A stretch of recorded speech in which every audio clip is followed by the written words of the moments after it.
Assalamualaikum warahmatullahi wabarakatuh. Perkenalkan, saya Enggarwening Aryana dari Pendidikan Teknik Boga Universitas Negeri Yogyakarta. Di sini saya akan melakukan pembahasan jurnal berjudul Pengaruh Fermentasi Sourdough pada Komposisi Asam Amino, Profil Fenolik, dan Sifat Antioksidan Biskuit Sorghum yang ditulis oleh Olufun Milayo, Sade Omoba, dan Laisi Rashid Ishah.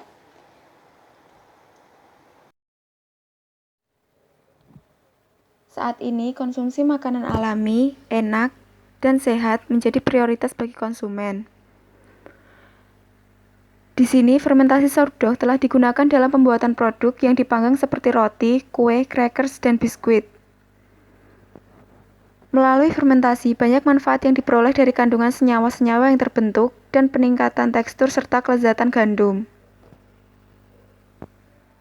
Biskuit sourdough dari sumber bebas gluten seperti sorghum akan menjadi produk murah yang bermanfaat bagi kesehatan, sehingga dilakukan penelitian untuk mengeksplorasi manfaat kesehatan sourdough dengan mengevaluasi komposisi asam amino, mengidentifikasinya, dan menghitung kandungan senyawa bioaktif fenolik dan kandungan antioksidan dari biskuit sorghum dengan dan tanpa sourdough.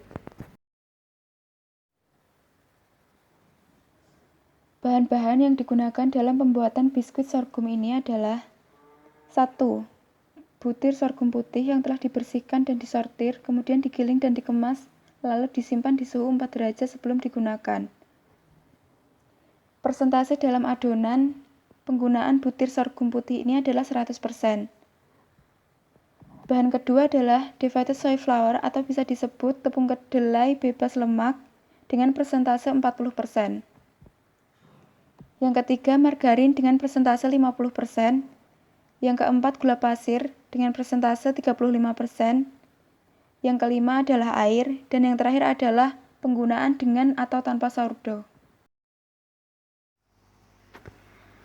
Metode atau cara kerja dalam penelitian ini, pertama, persiapan sourdough, di mana kultur starter asam laktat sourdough tradisional dibuat dari tepung sorghum yang dicampur air dan diinkubasi. Kedua, persiapan biskuit sourdough dengan bahan-bahan yang telah disebutkan.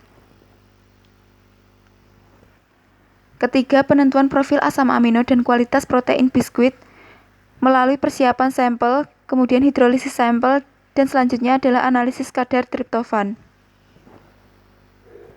Keempat, evaluasi kualitas protein dengan kualitas gizi protein dalam biskuit sourdough ditentukan berdasarkan asam amino yang diperoleh.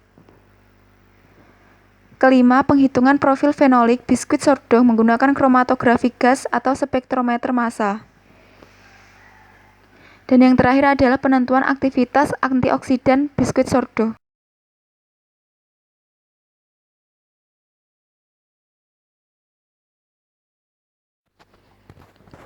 Hasil penelitian pertama yang akan dibahas ialah mengenai komposisi asam amino biskuit dengan sourdough dan biskuit tanpa sourdough. Dari tabel 1 dapat dilihat perbandingan komposisi asam amino dari biskuit sorghum dengan dan tanpa sourdough. Pada biskuit dengan sourdough, kandungan asam aminonya lebih tinggi dari biskuit tanpa sourdough. Nilai biskuit dengan sourdough bahkan dapat mendekati atau bahkan melebihi referensi asam amino dari Badan Pangan Dunia dan Badan Kesehatan Dunia. Kemudian yang kedua, dari tabel 2 dapat dilihat perbandingan evaluasi kualitas protein dari biskuit sorghum dengan dan tanpa sourdough. Pada biskuit dengan sourdough, kandungan indeks asam amino esensial, nilai biologis, dan rasio efisiensi prediksi protein lebih tinggi dari biskuit tanpa sourdough. Bahkan nilai biskuit dengan sourdough lebih tinggi dari referensi asam amino yang ditetapkan oleh Badan Pangan Dunia dan WHO.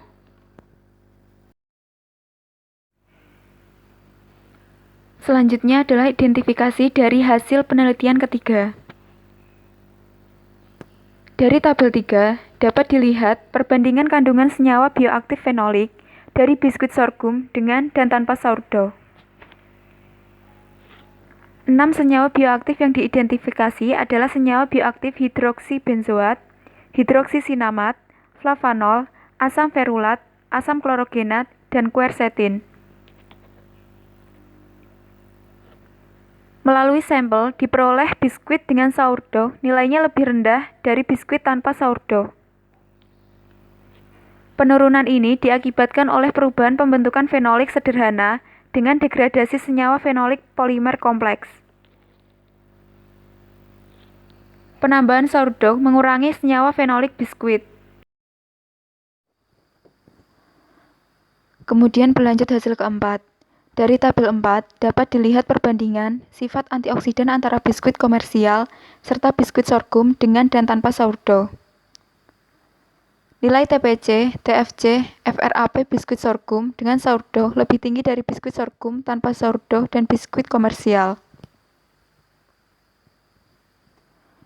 Peningkatan ini mungkin dikaitkan dengan reaksi enzimatik dalam substrat yang menghasilkan sekresi lebih banyak senyawa fenolik pada produk akhirnya. Selama fermentasi sourdough, keberadaan bakteri asam laktat memicu penurunan pH yang menghasilkan aktivasi enzim yang mampu menghidrolisis polifenol kompleks dan menghasilkan polifenol yang lebih sederhana dan aktif. Kemampuan scavenging DPPH dan NO dengan penambahan sourdough, nilai yang diperoleh untuk DPPH dan NO lebih rendah dari nilai yang diperoleh untuk biskuit komersial. Berlanjut pada pembahasan hasil terakhir. Konsentrasi efektif pada 50% atau EC50, beberapa sifat antioksidan dalam biskuit sorghum sourdough seperti DPPH dan kapasitas scavenging NO disajikan pada tabel 5. Dalam tabel dapat dilihat bahwa biskuit komersial memiliki nilai terendah, sedangkan biskuit sourdough memiliki nilai tertinggi. Biskuit komersial dan biskuit tanpa sourdough memiliki aktivitas scavenging lebih baik daripada biskuit sourdough. Semakin tinggi nilai-nilai EC50, semakin rendah efektivitas dalam sifat antioksidan. Ini menyiratkan bahwa biskuit komersial dan sourdough lebih efektif dalam kegiatan pembersihan DPPH daripada biskuit tanpa sourdough. Dari pembahasan yang ada, dapat disimpulkan bahwa penambahan sourdough dalam produksi biskuit sorghum menghasilkan biskuit dengan komposisi asam amino yang lebih baik, serta peningkatan jumlah asam amino spesifik, seperti asam amino yang mengandung sulfur, hidrofobik, dan asam amino aromatik dengan aktivitas scavenging radikal.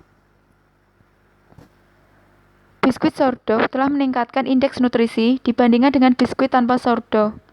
Produk-produk tersebut mungkin memiliki potensi yang signifikan untuk digunakan sebagai makanan suplemen kaya protein di negara-negara tropis untuk mencegah malnutrisi energi protein. Asam ferulik dan klorogenik adalah senyawa fenolik bioaktif paling menonjol yang ada di biskuit dengan dan tanpa sourdough. Biskuit sourdough memiliki sifat antioksidan yang meningkat dibandingkan dengan biskuit tanpa sourdough dan biskuit komersial. Konsumsi rutin biskuit, terutama biskuit sorghum sourdough, dapat memberi efek menguntungkan pada kesehatan. Berikut ini adalah manfaat biskuit sorghum dengan sourdough. Pertama, menjadi produk makanan yang murah, praktis, dan bermanfaat bagi kesehatan. Kedua, bermanfaat dalam intervensi diet. Ketiga, keberadaan senyawa fenolik bioaktif dan kemanjuran antioksidannya menunjukkan manfaat dalam pengelolaan stres oksidatif dan penyakit degeneratif. Keempat, sebagai makanan suplemen kaya protein di negara-negara tropis semi kering untuk mencegah malnutrisi energi protein. Sekian pembahasan dari saya, mohon maaf apabila terdapat kesalahan, dan terima kasih atas perhatiannya. Wassalamualaikum warahmatullahi wabarakatuh.